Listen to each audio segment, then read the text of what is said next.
Lesson design growth throughout practicum. Research indicates that the experience of the school environment significantly affects the pre-service teacher's views on lesson planning. Specifically, while in the early education practice, the most important aspect in planning was knowledge of the subject. In later stages, the interest shifted to the ability to control the class. Throughout my practicum experience, I can say that my lesson design and lesson planning has definitely changed. At the beginning of practicum, my lessons were very much like my pre-observation lessons, packed with detail and too much going on. Whilst my associate teachers did commend the detail in my plans and said that I had covered everything, I realised after taking those lessons that I had overplanned the activities and was holding myself to an unrealistic expectation of cramming every activity into one session.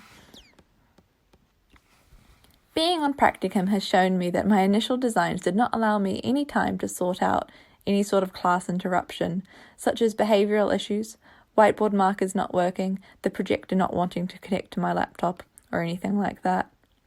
My lesson design when I started practicum also didn't help me when a class got through an activity much faster than I anticipated, or if they took much longer to understand a concept in one of the activities. Throughout my practicum, I'd realised the errors in my lesson design, and whilst my plans covered almost every detail I could think of, I was holding myself to the standard of having to complete everything on that piece of paper, which resulted in me being stressed and the lessons being rushed. Eventually, I'd learned to relax and rely more on my unit plan than my lesson plan, as I knew that I could change my lesson plans easily, but my unit plan was really the structure for that whole thing. An example of this is when I took the Year 9 Bamington unit. I took this unit for 3 different classes, all with their own vibe completely different to the other.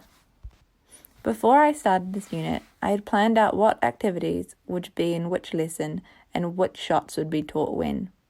After the first lesson with each class, I went back to my unit plan and altered it accordingly, based on the reactions of each class from this lesson and the skill level I was working with.